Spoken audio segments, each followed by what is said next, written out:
more opportunity to theirs. Sometimes we call that the American dream, but it's really a universal dream, a dream that's shared by families from Belfast, Northern Ireland, to Belfast, Maine. Faith in the simple dream is what gives meaning and urgency to our efforts to protect a hard-won peace.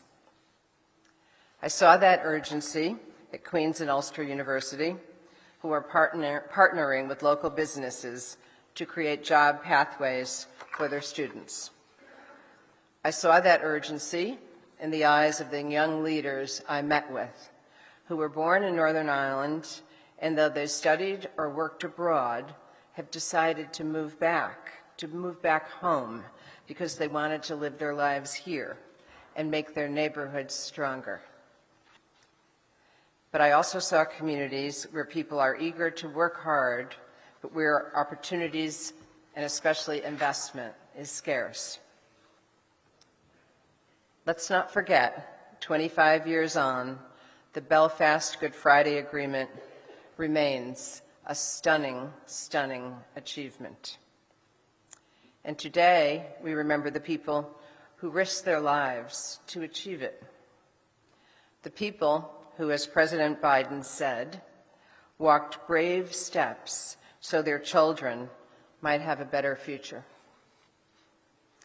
And as we celebrate the enduring success of that agreement, let us now dedicate ourselves here today to recapturing that spirit. The Windsor Framework gives everyone a roadmap to move past political stalemate and toward a brighter future.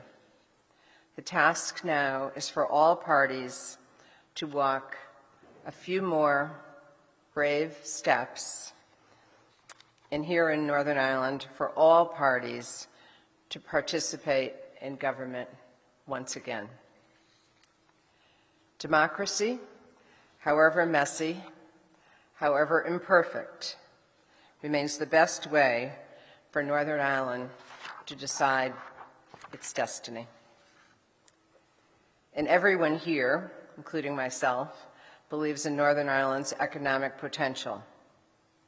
We all want the next 25 years to be about prosperity, just as the last 25 years were about peace. And I personally believe they will be. The United States is the largest source of foreign direct investment in Northern Ireland. And as a former businesswoman, I can tell you, you invest in something when you believe in it. And we believe in you. We believe in your progress. We believe there is no turning back. Our burden now, a burden we welcome, is to lift everyone in Northern Ireland equally and to lift everyone up. And then to bring investment and employment with stable government, stable communities, and that's how we pass opportunity to the next generation and to the generation after that. Reflecting on the 20th anniversary of the agreement, George Mitchell said that the real credit belonged, and I quote, to the people and political leaders of Northern Ireland who in dangerous and difficult circumstances, after entire lifetimes in conflict with one another, summoned extraordinary courage and extraordinary vision. So now it is our time to summon that extraordinary courage, that extraordinary vision, to get back to governing, to get back to growing. And once we do, I have no doubt Northern Ireland's best days lie ahead. Thank you so much.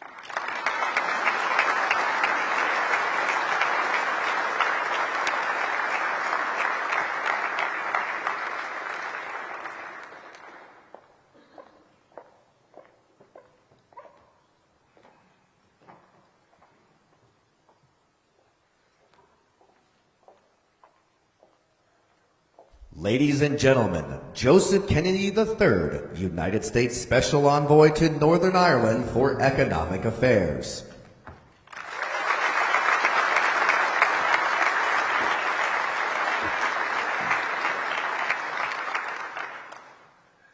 Good afternoon, everybody, and good afternoon, Northern Ireland.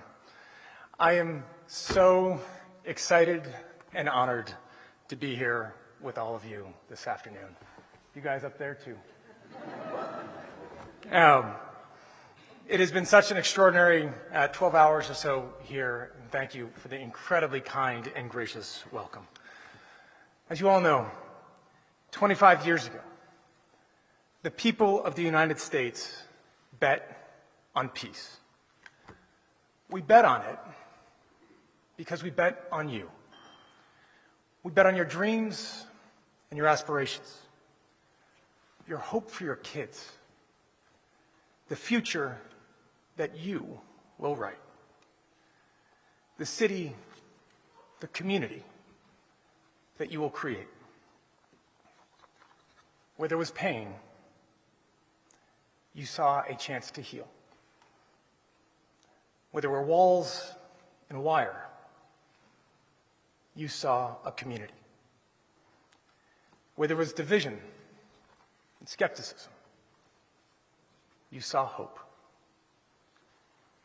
25 years later, look at what you have created. Record GDP growth. University classrooms filled to the brim. Old shipyards turned into incubators for cutting-edge technology. Tourism surging among ancient walls in the soft light of fertile fields. And folks, we're back too. Proud of that wager and ready to double down on a bet that has produced a peace dividend, with now hundreds of U.S. companies operating in Northern Ireland and creating tens of thousands of jobs. The #1 foreign investment location for cybersecurity. Some of the biggest companies in the world have set up shop here. And now some entrepreneurs with dreams to outcompete them are following. People ask me all the time, why Northern Ireland? Why invest here? Why come? Is it proximity, market access, the extraordinarily good weather? We've had it for 12 hours, we'll take it. Folks, it's you. An American CEO told me a story when he was first visiting Belfast a few years ago, looking to expand his business. His flight landed fine, his bags did not. So he went straight to a store that night to try to get a new suit for a 7:30 a.m. breakfast meeting. He got a jacket, but the pants didn't fit. The store's owner took those pants and drove an hour that night to his mother's home, where he altered them and drove early that next morning back, hand-delivered them to that CEO by 7 a.m. in his hotel lobby. That gentleman turned to me and said, I don't care what you're going to say in your talk. It doesn't matter. That guy sold me on Northern Ireland better than any government official ever could. He went on and established a huge presence here. As far as I know, still wears those tailored pants. We believe in Northern Ireland. We believe in you. We believe in your future. We believe in your kids. We believe in these amazing kids. A few weeks ago, a Harvard student from Belfast called himself a peace baby, raised on hope and the troubles, a fading memory.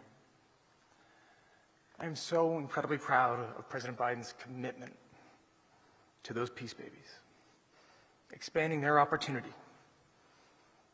And I'm humbled by the chance to be a part of shaping that commitment. Thank you for your incredible contributions, for your vision and your determination. And more than anything, I look forward to drawing on your energy, your ideas to ensure that we bring prosperity to every corner of Northern Ireland. It is a future to be proud of and a future worth betting on. Thank you.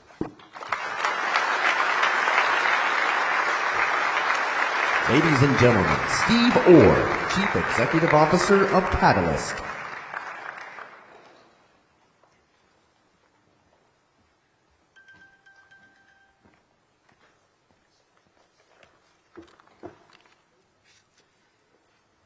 Distinguished guests, this is pretty cool. I am honoured to speak today about a real legacy of the Good Friday Agreement, the rise of Northern Ireland's entrepreneurs. I moved to California 2 months after the Good Friday Agreement was signed. The years I spent there shaped me as an entrepreneur, learning from the best in what truly is the world's capital of possibility. But what changed me as a person was the civic leadership I witnessed every day by so many successful people who felt it their duty to pay it forward, volunteering to help entrepreneurs for free, as they themselves had been helped. Yet, surfing nearly every day in the perfect climate, something had always bugged me. I loved home, Northern Ireland. And I could not stop thinking that the people at home were as good, if not better, than the people from anywhere else in the world. So it was my duty to try to do something to help. Because of the courage of Northern Ireland's political leaders 25 years ago, I returned home in 2007 to a place that had normalised and found a non-profit science and tech hub called Catalyst, itself established as a Good Friday Agreement project where Norman Apsley and many others shared the belief in the untapped brilliance of our people.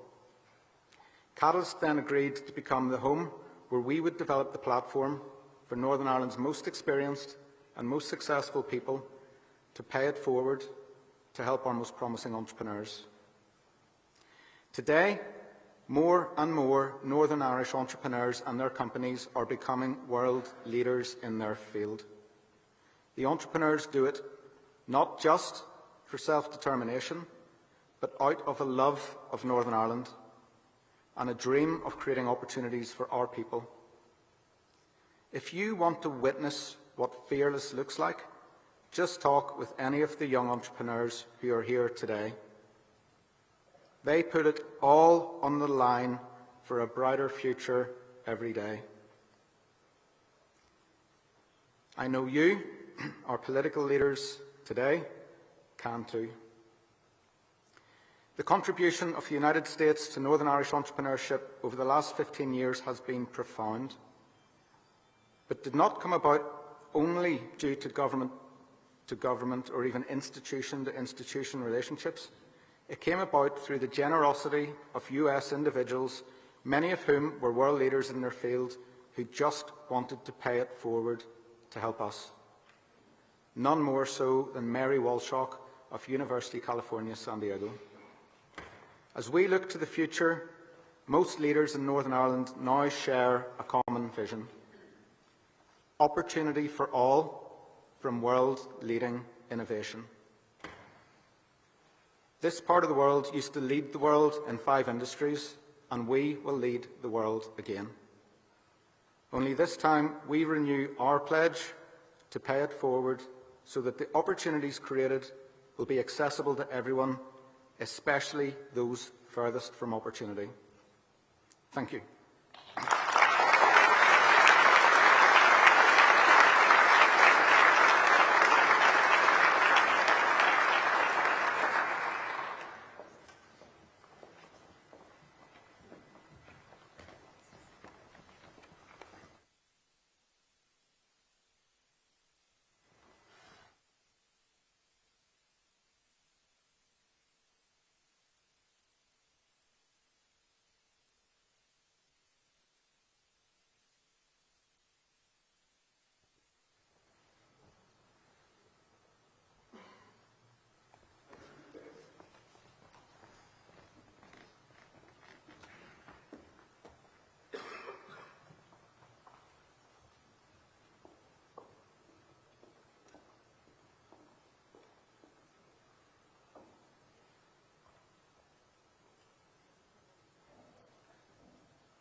Ladies and gentlemen, Gabriella Feenan, entrepreneur and alumni of Ulster University.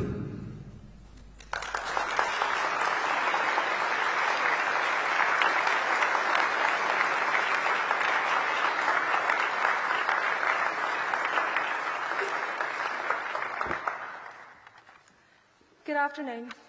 My name is Gabrielle Feenan and I'm a recent graduate of Ulster University and I'm from Banbridge, County Down. Following my studies, I've taken a route of entrepreneurship with support from the Ulster University Enterprise Centre and Young Enterprise NI, with my most recent venture focused on sustainable cork furniture. As we come together today to mark the 25th anniversary of the Good Friday Agreement, I'd like to reflect upon its success in providing everyone here with a sense of ownership, opportunity and a new beginning. Opportunity is perhaps the most fundamental success of the Good Friday Agreement. My generation has been able to experience a country that boasts a wealth of new opportunities and has produced a generation with unswerving ambition. I am proud to come from a generation of like-minded individuals who have been bred on the what-ifs and why-nots of the world, where simply no feat is too great to be conquered. A youth which continues to strive for better, one which represents Northern Ireland on a global stage, and one which exhibits some of the world's greatest talents. Whilst it is important to recognise the successes we have seen these last 25 years, it is of equal importance to look ahead to the 25 years to come. The state-of-the-art campus that we are gathered in today is a reflection of the confidence placed in our youth, not to mention the organisations that are the foundations upon which this new generation can realise their full potential. My aspiration for the next 25 years is for us to continue to pursue that hope that was devised, but also to approach it with confidence and belief in our proven qualities and capabilities as a generation. It is now my great honour to introduce the President of the United States of America, Joe Biden.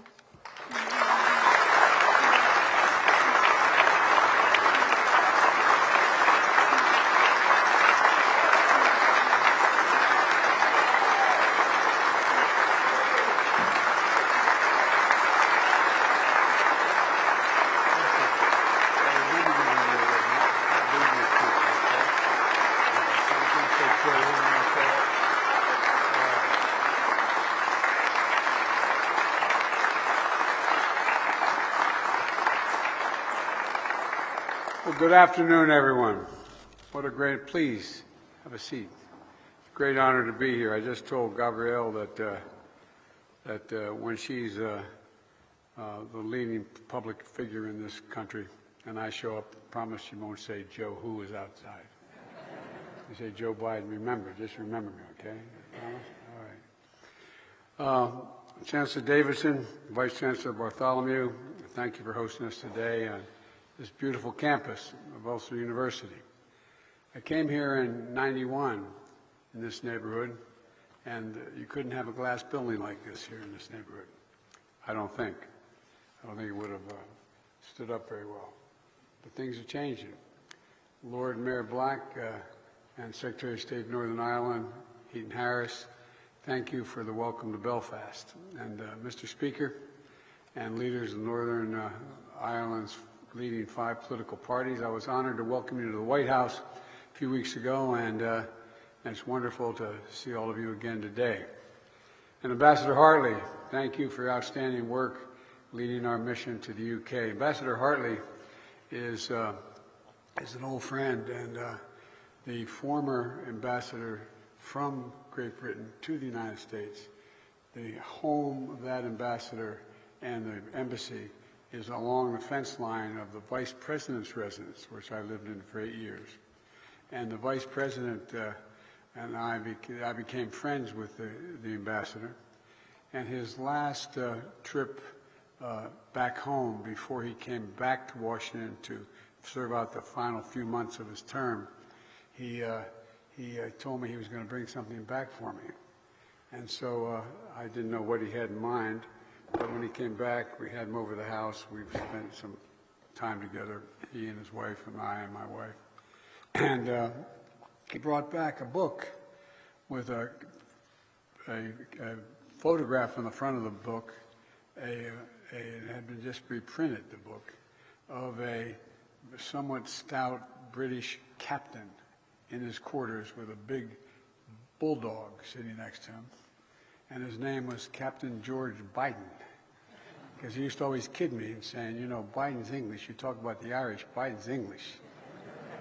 And he told me that he went back and he had the Lord Admiralty. This guy's true story. Check. And my great 1840, I think it's 1842, could have been 1828, I can't remember, it's one of those two dates, had written the rules of mutiny for the British Navy. And I said, well, at least that part's consistent, Reverend, mutiny. But anyway, he used to always kid me when I'd say, you know, talk about, he'd say, you talk about the Irish. He said, you're English, just remember that. Then I found out, my sister and I found out the name Robinette, my middle name is Robinette. I thought that all those years it was French. It must have been Huguenots because they came to Great Britain in the 1700s somewhere along the way.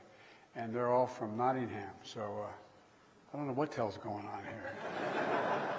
You come back, it's confusing. And anyway, Consul General Naran and Envoy, Special Envoy Joe Kennedy, thank you for your efforts to continue deepening and strengthening the ties between Northern Ireland and the United States. It's good to see Belfast, a city that's alive with commerce, art, and I would argue inspiration. The dividends of peace are all around us, and this very campus is situated in the intersection where conflict and bloodshed once held a terrible sway. The idea, as I said, to have a glass building here when I was here in '91 was highly unlikely. Where barbed wire once sliced up the city, today we find a cathedral of learning, built of glass, and let the shine light out in and out. It just has a profound impact for someone who's come back to see it. You know, it's an incredible testament to the power and the possibilities of peace. 25 years ago this week, the landmark Belfast Good Friday Agreement was signed. And it wasn't easy. I was a United States Senator at the time, and I worked very closely with my good friend George Mitchell, who will be here, I believe, in a couple days. And there were no guarantees that the deal on paper would hold. No guarantees that it would be able to deliver the progress we celebrate today. It took long, hard years of work to get to this place. It took a people willing to come together in good faith and to risk boldly for the future. Leaders in peace like John Hume and David Trimble and David Irvine and Monica McWilliams and Mary Robinson, etc. They were all people that I got to meet back then. And it took people all across Northern Ireland who made the choice to work for a brighter and a shared future. At the time, it seemed so distant, some of it. It seemed so distant. First at the ballot box, and everyday sense, the acts of seeing each other through the lens of a common humanity, which again, when I first came here as a young senator, didn't seem like it was realistic. It took pioneering women across all communities and parties that said enough, and demanded change, as well as a seat at the negotiating table, including through the Northern Ireland Women's Coalition. And it took a determined effort of my good friend, someone who embodies the country's commitment to all the people in this region, Senator George Mitchell. And, you know, his time serving as Special Envoy for Northern Ireland is one of the great examples in history of the right person for the right job at the right time, in my view. I think sometimes, especially when the distance of history, we forget how hard-earned, how astounding that peace was at the moment. It shifted the political gravity in our world. Literally, it shifted the political gravity. In 1998, it was the longest-running conflict in Europe since the end of World War II. Thousands of families had been affected by the Troubles. Losses are real. The pain was personal. I need not tell many people in this audience. Every person killed in the Troubles left an empty chair at that dining room table and a hole in the heart that was never filled for the ones they lost. Peace was not inevitable. We can't ever forget that. There was nothing inevitable about it. As George Mitchell often said, the negotiations had, quote, 700 days of failure and 1 day of success. 700 days of failure and 1 day of success.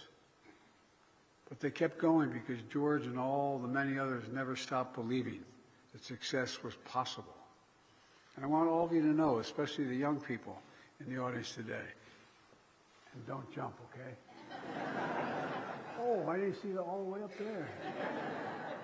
As my father would say, please excuse my back, I apologize.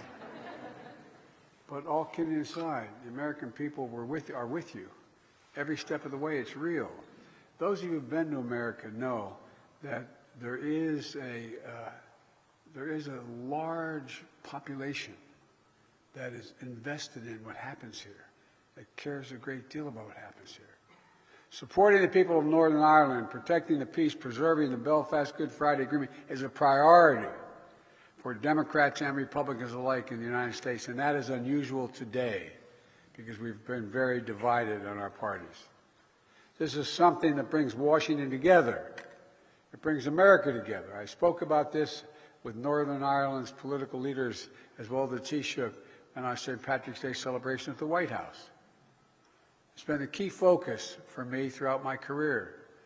I remember working as a senator to see how the United States could support and encourage, bit by bit, any moves toward peace. I got elected in 1972 as a 29-year-old kid to the United States Senate. And it was just the start of it. I mean, it seemed like it was a goal that was so far away. I remember coming here, as I said, in 91, seeing the city divided and barricaded.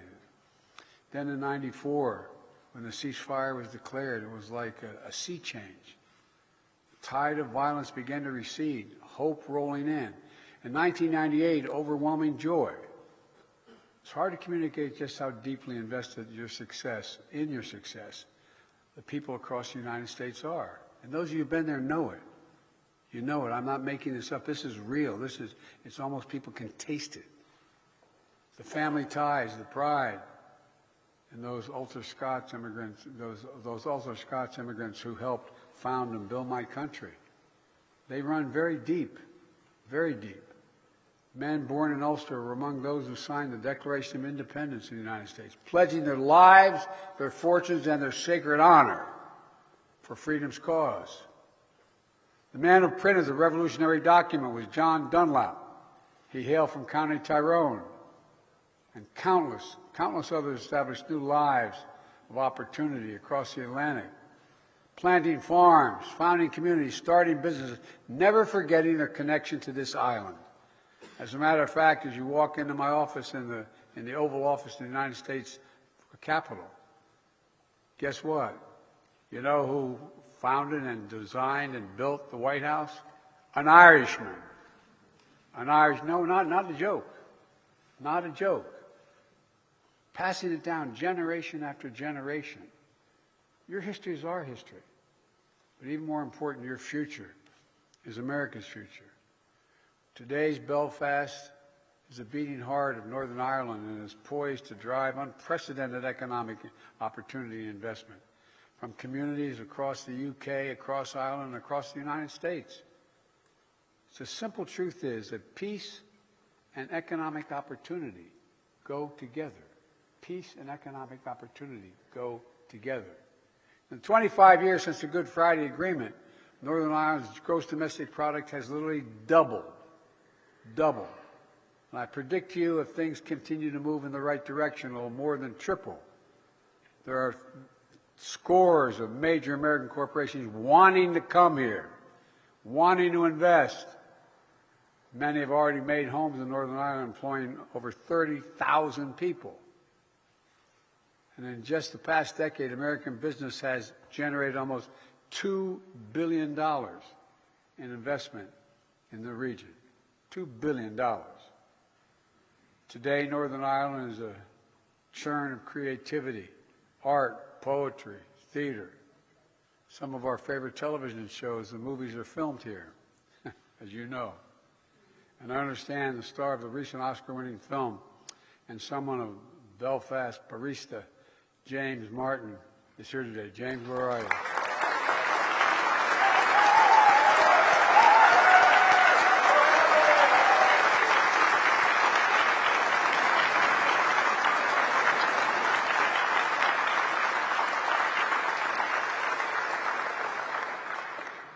I got to meet James, and I got my picture taken. We're going to home and brag to my daughter. Cruise ships packed with tourists fill Belfast port. And young people, instead of fleeing for opportunities elsewhere, can see their futures and careers for themselves that speak to unlimited possibilities here. How many of you have heard over the years, those of you closer to my age, Mom, Dad, there's nothing here for me. I'm going to move. I'm going to leave. I got to go. Well, it's not happening now. So it's up to us to keep this going, to keep building on the work that has been done every day for the last 25 years. To sustain the peace, unleash this incredible economic opportunity, which is just beginning. I promise you. You think I'm joking. It's just beginning. We get this, keep it going. We all know there's more we can do together. You know, there's so much energy and dynamism, especially among young people who are starting their own businesses, blazing their own trails, connecting to the global community of entrepreneurs. And young people in Northern Ireland are on the cutting edge of sectors that are going to define so much of the future. Cyber, technology, clean energy, life sciences. Here in Northern Ireland, programs like Young Enterprise Northern Ireland, helping thousands of young people each year gain skills and pursue their goals as entrepreneurs. That's why I asked Joe Kennedy, my new special envoy in Northern Ireland of Economic Affairs, to help supercharge that work, to bring more businesses, more investment, more opportunity here to Northern Ireland, and help realize the enormous economic potential of this region. Because I know parenthetically, when that happens here, it gives faith to people around the world. If it can be done here, it can be done in my community. Not a joke. The world is changing. It's changing drastically. And it presents enormous opportunity, but also significant dangers. To that end, later this year, Joe's going to be leading a trade delegation of American companies in Northern Ireland. Now, I know the UK's departure from the European Union created complex challenges here in Northern Ireland. And I encourage the leaders of the UK and the EU to address the issues in a way that serve Northern Ireland's best interest. I deeply appreciate the personal leadership of Prime Minister Sunak and European Commissioner von der Leyen to reach an agreement. The Windsor Framework addresses the practical realities of Brexit and it's an essential step to ensuring hard-earned peace and progress to the Good Friday Agreements, that they're preserved and strengthened. You know, the negotiators listened to business leaders across the UK and Ireland who shared what they needed to succeed. And I believe the stability and predictability offered by this framework will encourage greater investment in Northern Ireland, significant investment in Northern Ireland. I come from a little state where, in the state of Delaware and back home, it has more corporations that are registered in that state than every other state in the Union combined. So I know a little bit about corporate attitudes. All the immense progress we see around us was built through conversation and compromise, discussion and debate, voting and inclusion. It's an incredible attestation to the power of democracy to deliver needs for all the people. And now I know better than most how hard democracy can be at times. We in the United States have firsthand experience how fragile even long-standing democratic institutions can be. You saw what happened on January the 6th in my country. We learn anew with every generation that democracy needs champions. When I went to college, I was a political science major and history major. We were taught every generation has to fight to preserve democracies. I didn't believe it at the time. I just thought it was automatic. We had this great democracy. What would we need to do? As a friend, I hope it's not too presumptuous for me to say that I believe democratic institutions established through the Good Friday Agreement remain critical to the future of Northern Ireland. It's a decision for you to make, not for me to make. But it seems to me they're related. An effective, devolved government that reflects the people of Northern Ireland and is accountable to them. A government that works to find ways through hard problems together is going to draw even greater opportunity in this region. So I hope The Assembly and the Executive will soon be restored. That's a judgment for you to make, not me, but I hope it happens. Along with the institutions that facilitate North-South and East-West relations, all of which are vital pieces of the Good Friday Agreement. For in politics, no matter what divides us, if we look hard enough, there are always areas that are going to bring us together if we look hard enough. Standing for peace, rejecting political violence must be one of those things. So I want to once more recognize the way the leaders of Northern Ireland's major political parties come together in the wake of attempted murder of Detective Chief Inspector Caldwell to show that the enemies of peace will not prevail. Northern Ireland will not go back, pray God. The attack was a hard reminder that there will always be those who seek to destroy rather than rebuild. But the lesson of the Good Friday Agreement is this: in times when things seem fragile or easily broken, that is when hope and hard work are needed the most. That's when we must make our theme repair, repair. And in Holy Easter season, this season, when all Christians celebrate renewal and life, the Good Friday Agreement showed us that there is hope for repair, even in the most awful breakages. You know, it helped people all around the world to hope for renewal and progress in their own lives. And most of all, allowed an entire generation of young people in Northern Ireland and across the UK and the Republic of Ireland to grow up in a society mended by connection, made stronger by independence, interdependence, and respect. Young people like Gabrielle, who we just heard from earlier. Her success and her opportunities have been underwritten by the Good Friday Agreement. Young people like Jordan Graham, born less than 3 weeks after the agreement was signed in 1998. His whole life is unfolded under the wing of peace, which means not quite 25 years of age, he's been able to build an expertise in branding and marketing that he's used to help grow local businesses, support startups, consult for charities. Young people like Amy Clint, born in 2000, whose parents like to tell the story about how she came home from her first day of secondary school and asked, what's the difference between a Protestant and a Catholic? What's the difference between a Protestant and a Catholic? She didn't grow up thinking in sectarian divides. She grew up thinking about how she should support her beloved brother and other children with autism. Today, Amy's social enterprise has donated more than 5,000 copies of her book to schools across Northern Ireland to help children better understand autism and to learn to treat others with kindness and respect. That's the real power of the Good Friday Agreement. Compassion. Compassion. It changed how this entire region sees itself.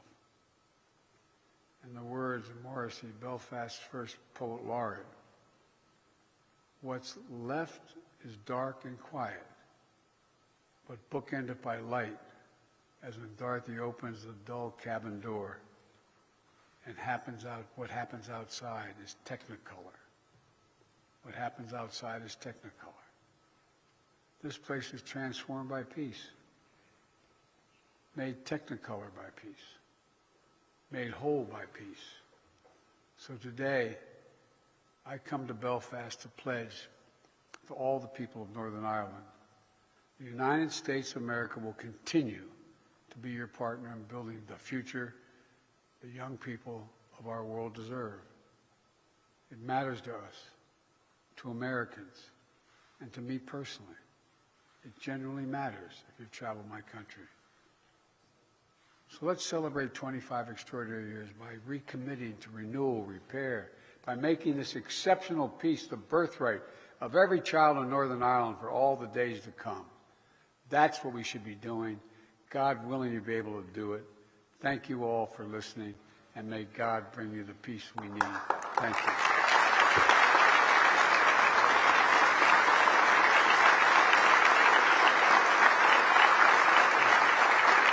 Thank you very much.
you.